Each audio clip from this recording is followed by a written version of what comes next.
What's going on, everyone? Today we're going through the scenario of what if Anakin wasn't allowed to be trained by the Jedi Order. How would Anakin react, and how would this change galactic history? How would Obi-Wan react, and the Jedi not fulfilling his master's dying wish? Grab your nice cool blue milk and hop in your AT-AT because this episode you will not want to miss. Our story begins after the somber events of Qui-Gon Jinn's funeral. Obi-Wan Kenobi and Master Yoda found themselves contemplating the future of the galaxy, and particularly the destiny of Anakin Skywalker, the chosen one Qui-Gon had believed in. Their conversation delved into the complexities of training Anakin, and Obi-Wan, driven by a deep sense of duty, insisted on honoring Qui-Gon's final wish. Obi-Wan's mind wandered back to Qui-Gon's last moments, the weight of the dying master's request echoing in his ears. A mere year ago, Obi-Wan has misconstrued Qui-Gon's intentions, mistakenly thinking his master wanted to sever their connection. Discovering Qui-Gon's reluctance to join the Jedi Council reshaped their relationship, forging a bond stronger than ever. The turning point came when Yoda, the Grand Master, asserted that the Jedi Council would not accept Anakin as a Jedi. Obi-Wan, bewildered and torn between allegiance to the Order and fulfilling his master's wish, found himself at a crossroad. Staring at Yoda, he quickly resolved, "I will do what I must," opting to depart from the Jedi Order with Anakin. Yoda, disapproving of Obi-Wan's defiance, reluctantly respected his decision. Handing over Obi-Wan's lightsaber, Yoda acknowledged the need to protect the Chosen One from the looming Sith threat. Obi-Wan's departure symbolized the end of an era, a seismic shift in the trajectory of his Jedi journey. Overwhelmed, Obi-Wan conveyed the truth to Anakin, revealing the Jedi Order's rejection and his departure. Anakin, grappling with disappointment and loss, swiftly grasped the depth of Obi-Wan's commitment. They left the Jedi Temple, stepping into an uncertain future. Obi-Wan, even after leaving the Order, clung to the Jedi Code, urging Anakin to focus on the future. Anakin, haunted by emotions tied to Tatooine and his mother, struggled to heed Obi-Wan's advice. Unsure whether the Force or emotion guided Anakin, Obi-Wan, too, sought guidance. Eventually, he programmed the hyperdrive coordinates, launching them into the vast unknown, marking the beginning of a profound and unpredictable journey. Upon landing where the Force took them to, Obi-Wan soon realized it was Tython, an ancient birthplace of the Jedi.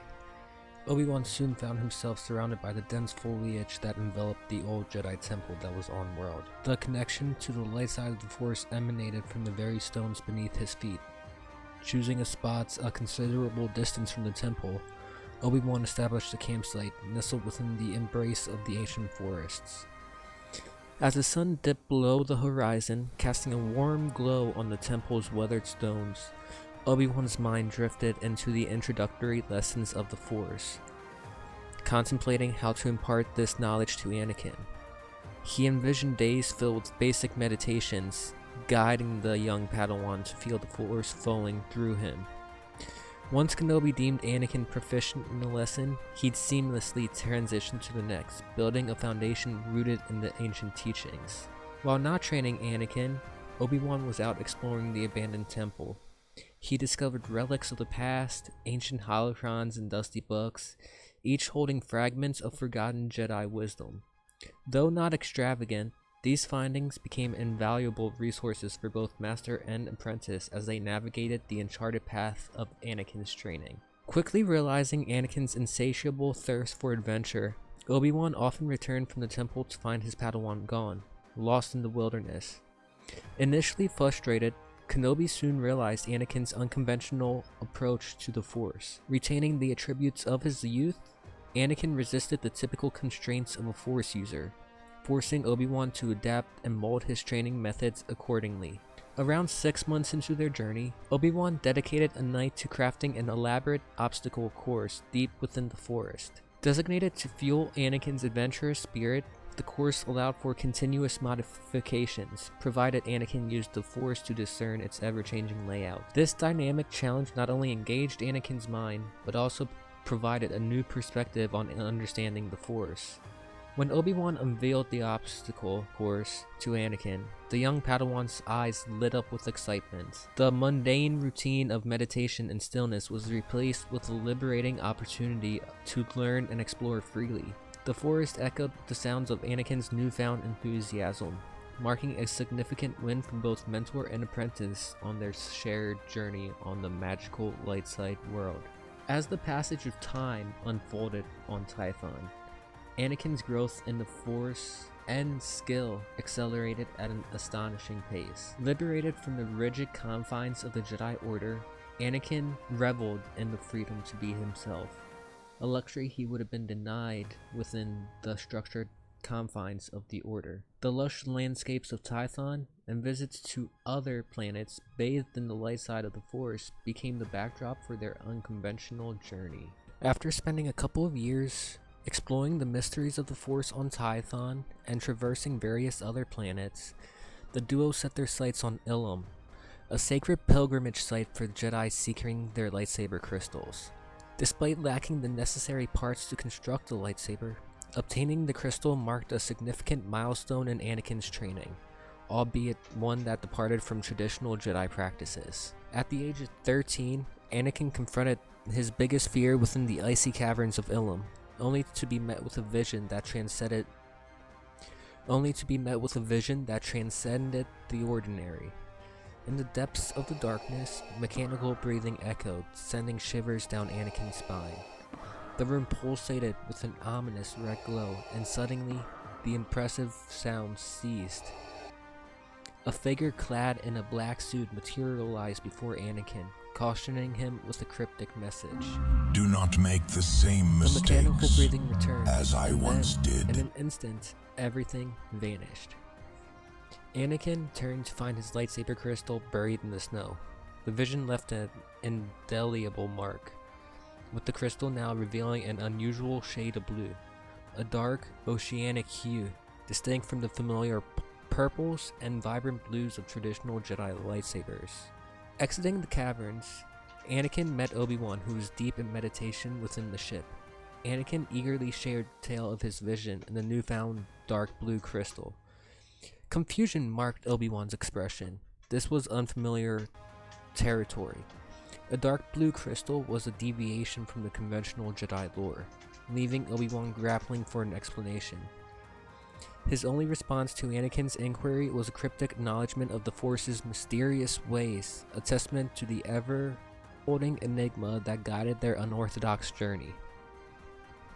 As the years unfolded in their unconventional journey, Anakin found himself piecing together a lightsaber from scavenged parts acquired during their diverse missions. These missions, ranging from liberating slaves to thwarting spice runners, became Anakin's passion. The visceral thrill of helping others resonated deeply with him, serving as a stark contrast to the haunting memory of his mother enslaved on Tatooine.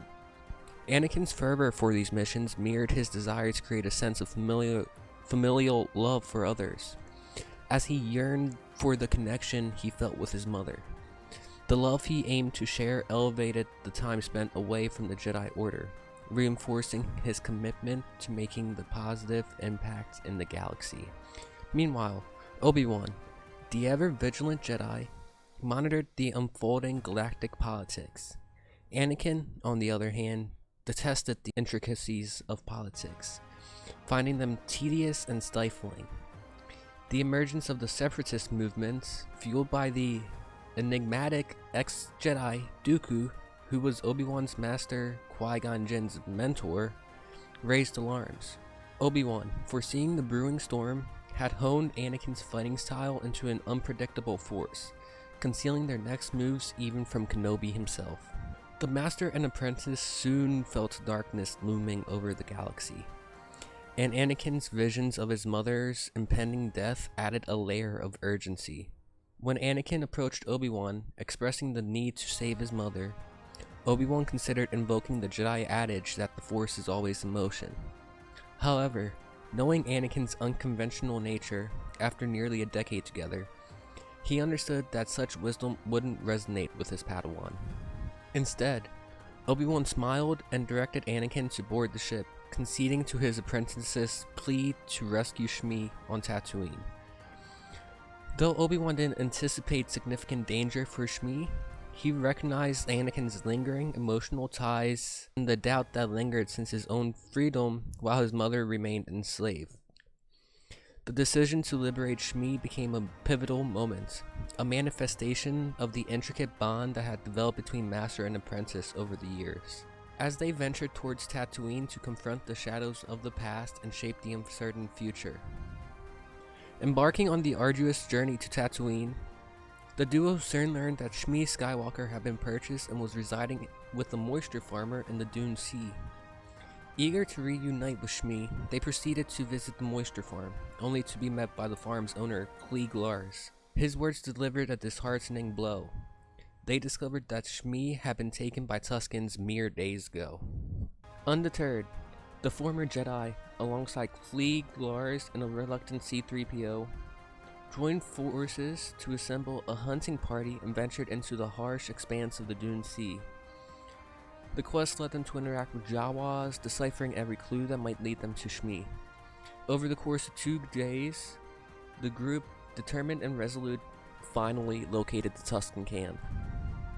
The tense atmosphere at the camp prompted Anakin and the hunting party to favor a direct, confrontational approach.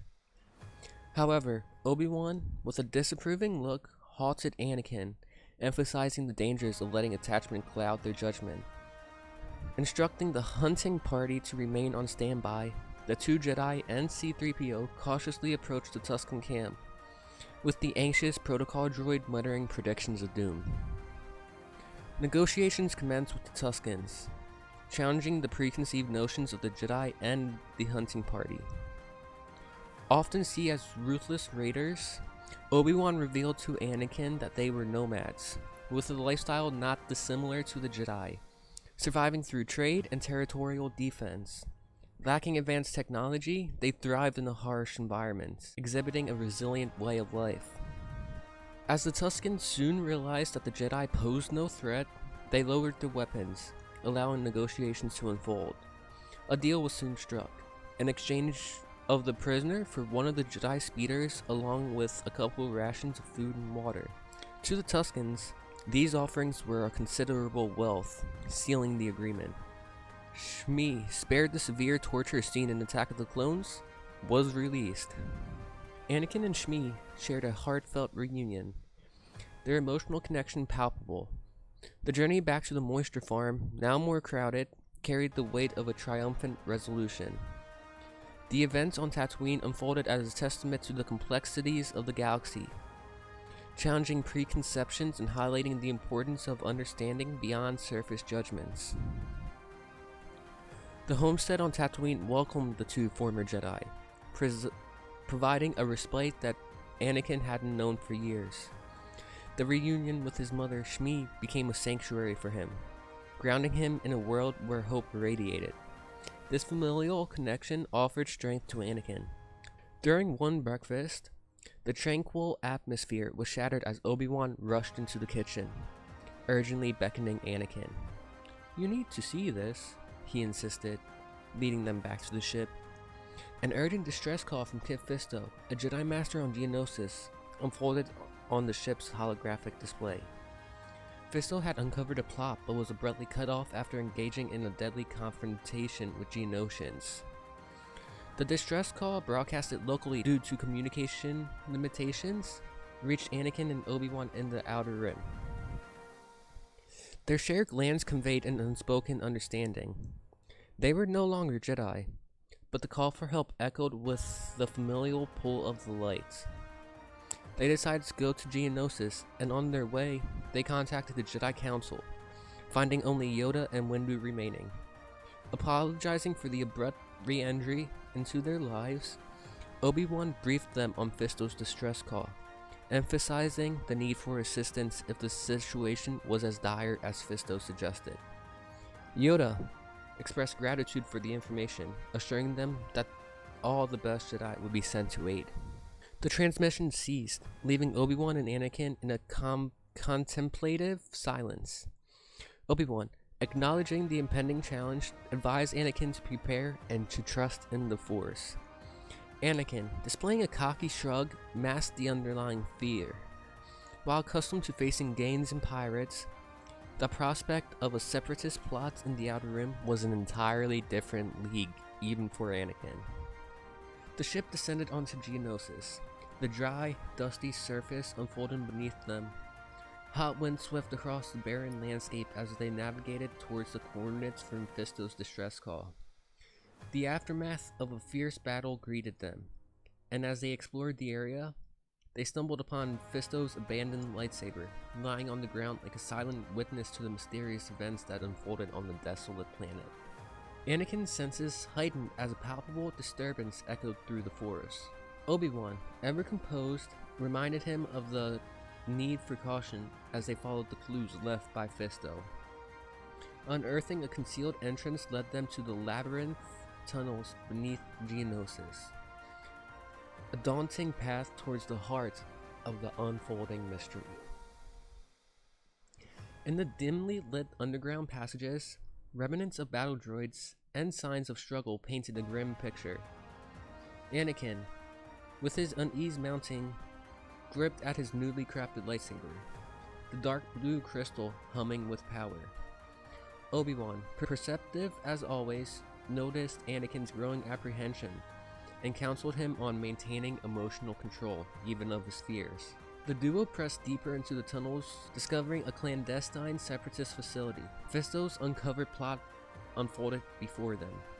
A vast production facility churning out a droid army of unprecedented scale, exceeding the Republic's expectations. Anakin, realizing the gravity of their discovery, felt the urgency of their mission. Obi-Wan, relying on seasoned wisdom, determined that they needed to transmit this crucial information to the Jedi Council immediately. However, their attempts to send the transmission were abruptly interrupted by a cloaked figure, Count Dooku, the former Jedi turned Sith Lord. With a sinister calmness, he unveiled the true extent of the Separatist plan. A full-scale war, manipulated by Darth Sidious, a Sith Lord orchestrating both sides of the conflict, was imminent. Capturing both Jedi, Dooku disclosed the intricate web of deception woven by the dark side.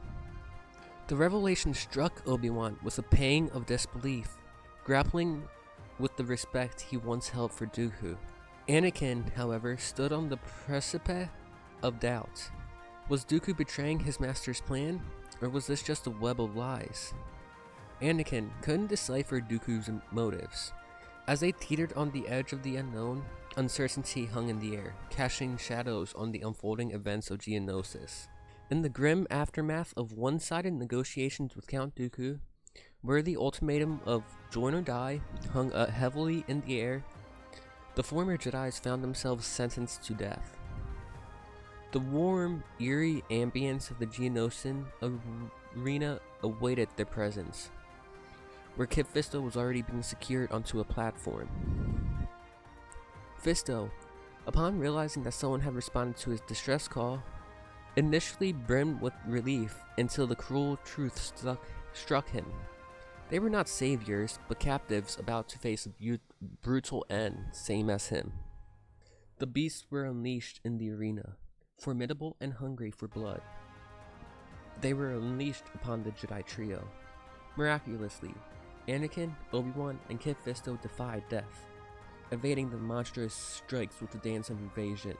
Amidst the chaos, their strength combined, and they broke free from the chains that bound them, seizing makeshift weapons from the arena floor to counter the deadly onslaught. Just as the Jedi were teetering on the brink of being overwhelmed by all the droids, a luminous spectacle unfolded. The glow of lightsabers erupted throughout the arena. A collective gasp entered as the cavalry arrived. Help has descended upon the dire battlefield. A colossal clash ensued the arena, pitting thousands of battle droids and Geonosians against a resolute few hundred Jedi. As the Jedi found themselves encircled, Count Dooku, relishing the opportunity for their surrender, issued one last ultimatum. Yet, the heavens above were pierced by the ominous hum of LAATs, heralding a dramatic rescue. Quinlan Voss and Yoda, standing on one of the ships, orchestrated the salvation with strategic precision. Jedi leapt onto their respective ships, and the Battle of Geonosis unfurled with a thunderous roar. Obi-Wan and Anakin followed Dooku to his lair. Anakin Skywalker, now honed and disciplined, displayed a mastery of skills, blending patience with his inherent aggression. The pursuit of Dooku unfolded with a deliberate pace. Rather than rushing in, Anakin questioned the Sith Lord, his words echoing in the chamber as their improvised weapons clashed in a circular motion. The revelation of Darth Sidious' meticulous ascent to power unfurled in the dim-lit air, casting shadows on the walls as the three figures moved within the intricate ballet of their own creation. Dooku, griddling with an unsettling satisfaction, unraveled the sinister game that gripped the galaxy, revealing the chilling truth that the political machinations were but a calculated spectacle for his mysterious master. In the midst of the charged confrontation, Obi-Wan, the embodiment of the Jedi's commitment to the light, even if he wasn't a Jedi, broke the tense silence by questioning Count Dooku's motivations for joining the Sith. Dooku, with an air of casual nonchalance, responded, unveiling a perplexing agenda: freedom, love, and a political spectrum free of corruption for all peoples. He asserted that the Jedi lacked compassion for the common citizen, painting a picture of a galaxy yearning to a different order. As the words hung in the air, Dooku elaborated of the rising darkness that had eluded even the Jedi's king perception for years. The overwhelming fear scraping across the galaxy was a force that no Jedi could sense, or so Dooku claimed. Obi-Wan and Anakin exchanged glances, grappling with the weights of this realization. Obi-Wan, grounded in his Jedi principles, countered Dooku's rationale. He delved into the Sith's dark history, recounting atrocities like the extermination of Terrace and Telos IV. He emphasized the fallacy of peace that could be achieved through the Sith, pointing out the inherent contradiction in their twisted pursuits. Dooku, momentarily standing at the prospect of a decision, grappled with the realization that perhaps there was a different path, one that didn't require embracing the dark side. The Jedi duo, no longer bound by the Jedi Order's rigid code, advocated for what they believed was good for the galaxy. Obi-Wan continued, emphasizing their neutrality. They weren't Jedi or Sith. Their allegiance was to the well-being of the galaxy and not just the Republic. The weight of their words seemed to break through Dooku's resolve. While he didn't disclose the identity of his master, the Sith Lord faced an internal struggle. The apprentice of Qui-Gon Jinn, who spoke highly of Obi-Wan, had shown him that one could be in the lights and still bring about change. This pivotal moment in galactic history marked a deviation from the expected Sith narrative. Dooku, recognizing the inherent flaws in the Sith past, made a surprising choice. The decision to join the two former Jedi wasn't an instantaneous transformation, but rather a gradual shift, acknowledging that the pursuit of peace didn't require succumbing to the darkness. Obi-Wan and Anakin had illuminated a different way, demonstrating that one could navigate the complexities of the galaxies without surrendering to the shadows. In a moment of unexpected revelation, Master Yoda materialized behind the trio. Sensing the profound shift within Dooku, Yoda's penetrating eyes held a mixture of curiosity and concern. His silent query lingered in the air. Why had Dooku fallen so far? Dooku, choosing honesty over defiance, responded with a sincerity that resonated through the Force. His tone, though not harsh, conveyed a subtle gravity that Yoda understood implicitly. Dooku articulated the genesis of his descent, pointing a finger at the Jedi Council, including Yoda himself.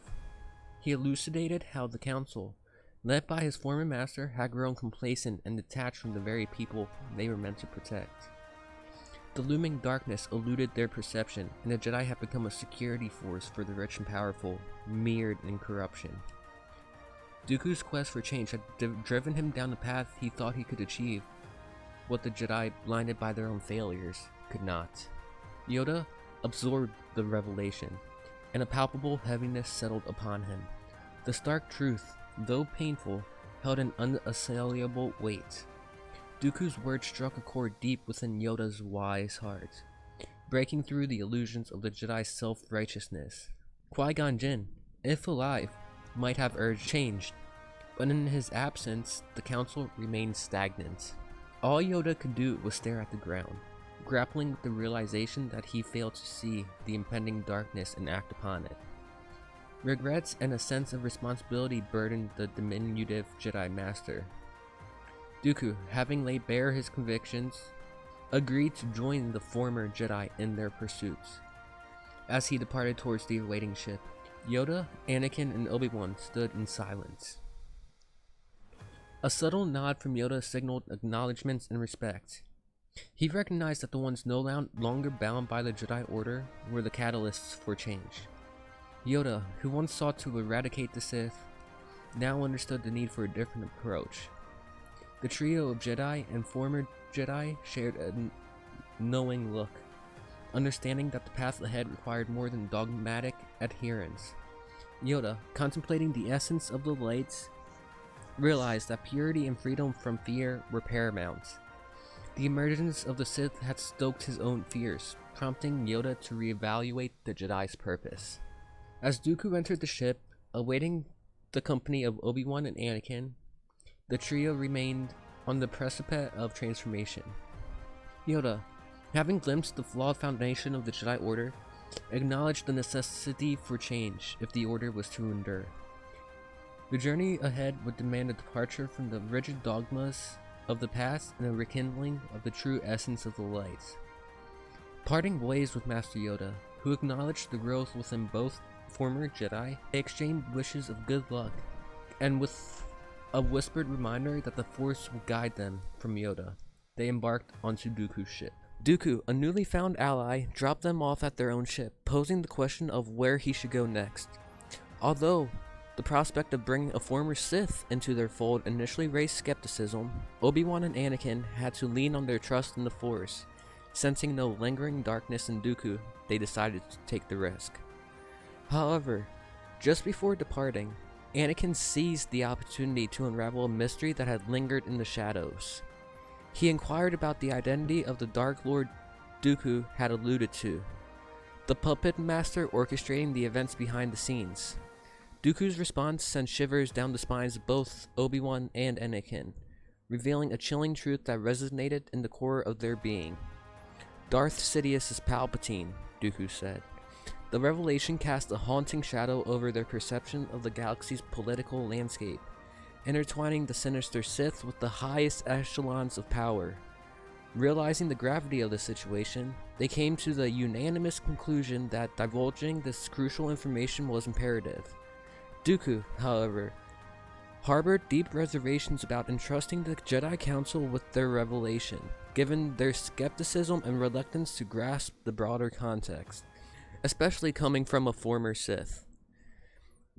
Seeking external assistance was dismissed, as confronting Palpatine directly proved futile without concrete evidence, considering his position as Chancellor. In a moment of inspiration, Dooku recalled receiving holograms from his previous master, detailing missions, confirming Sidious's influence. Journeying to Sereno, the Count's homeworld, they uncovered a datapad containing explicit information about Sidious. Upon playback, the sinister instructions to eliminate Sifo Dyas and imprison Silman on Oberon unfolded, with the unmistakable raspiness in the Chancellor's voice. Armed with irrefutable evidence, they decided to approach the Jedi Council, Dooku grappling with regret and accepting the impending consequences that would be bestowed upon him. The path led them to the hallowed halls of the Jedi Temple, where they presented the evidence to the High Council. Dooku's testimony, coupled with the damning datapad, swayed the reluctant Jedi, compelling them to take the incriminating evidence to the Senate. United in their mission, they aim to expose Palpatine's machinations and strip him of power. The sudden realization hit Palpatine that his apprentice had betrayed him as the Senate was meeting, and Palpatine saw Dooku from his seat. A fiery anger rose within Palpatine, but he had to play it cool. His plan had only just started. Dooku was going to be essential in forming the Separatists, which he had, but he ended up joining the Jedi anyways. The Senate was shocked as soon as the Jedi played the tape. It was clearly Palpatine telling Dooku to murder a Jedi and take the Chancellor's aide to be locked away with the Pikes. Dooku also explained, after the hologram was finished, how Palpatine coerced Dooku into creating these breakaway states to free people from the corruption, just to find out he was the cause of the corruption.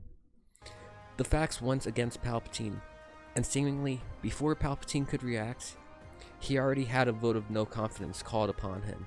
Scowl directed at Dooku hinted at the Sith Lord's simmering rage, but he had a more immediate threat to address.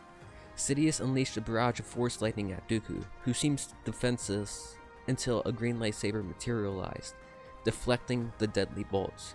Yoda has entered the fray, embodying the Jedi's resilience against darkness. Chaos erupted in the Senate chamber as senators fled the impending conflict. Lightsabers ignited. Dooku, Yoda, Obi-Wan, and Anakin closed in on Sidious, who skillfully leapt from pod to pod in a desperate attempt to escape. Unfazed by the odds stacked against him, Sidious wielded the Force, hurling pods at the Jedi to impede their progress. Dooku, fueled by an intense determination rooted in years of manipulation and suffering, surged ahead of his fellow Jedi. The red lightsaber carved through the airborne obstacles as he closed the distance to Palpatine. Fear lingered in Dooku's eyes, but the resolute determination overshadowed it. Dodging pods with finesse, he became the first Jedi to confront the Sith Lord. In a mesmerizing duel, Sidious juggled attacking Dooku and repelling the pursuing Jedi. The battle was fierce, but Dooku's skill surpassed even the formidable Sith Lord. Focusing on throwing obstacles at the other Jedi, Sidious underestimated Dooku, who seized the opportunity. With a swift strike, Dooku's red lightsaber pierced Palpatine's heart, ending the Sith threat.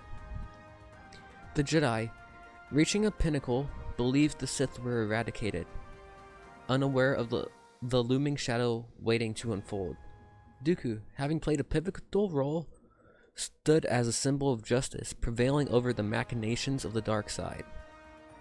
In the aftermath of Palpatine's fall and the revelation of the Sith manipulations, the Senate chamber resonated with the echoes of cosmic upheaval. The defeated Sith Lord lay exposed, and the Republic stood on the principle of reconstruction. Obi-Wan and Dooku, former adversaries, now found themselves united by a shared goal of rebuilding the fractured Republic. The galaxy, reeling from the revelation of Sith infiltration, sought a new path forward. Obi-Wan, fueled by renewed commitment to the Jedi Code, still stayed away from the Order, but still put emphasis of the importance of adaptability and humility into his Padawan. The Jedi Council recognized the need for change. Dooku, a wise and experienced leader, played a crucial role in guiding the Jedi through this period of transformation. The revised Jedi Code, emphasizing balance and self-awareness, became a foundation for a renewed Jedi Order. Anakin Skywalker, free from the shadows of the dark side, stood as a symbol of hope and redemption. His unwavering dedication to justice and the Jedi ideals inspired a new generation of Force-sensitive individuals. Anakin's leadership, alongside Obi-Wan and Dooku, steered the galaxy away from the brink of chaos. The saga unfolded with a new sense of hope as the galaxy learned from the mistakes of the past and embraced a future shaped by unity, compassion, and a commitment to the balance of the Force. And that is the end of today's story, ladies and gentlemen. I want to really thank you if you stayed all the way to the end. It really means a lot to me. And what else means a lot is all the support I've been getting on these videos. I know the last two haven't been the most viewed, but I still appreciate every single like, comment, subscribe I get. We are nearing 500 subscribers. So I know it's not the biggest accomplishment, especially in YouTube terms, but for me that is crazy. Like, I just look and imagine 500 people in a room, and honestly I'd shut down. I wouldn't know what to do. But yeah, I can't emphasize how much you guys matter and how much you guys help me out, even if you don't support on Patreon or Discord, which both are in the description, by the way. And it honestly just means the world to me. Honestly, I love Star Wars, I love talking about Star Wars, and I love writing. So I'm combining pretty much the two things that I truly love, and you guys are giving me a viable way to put that out there and do what I love and make it seen by others. So again, I really appreciate it, and yeah, thank you for your support. Again, Patreon and Discord is going to be in the description. I try and treat everyone in my Discord like they're my friends, so it's not really the most professional, but you'll definitely feel appreciated if you join. So once again, thank you, especially if you stayed all the way through this, and I will see you guys in the next video.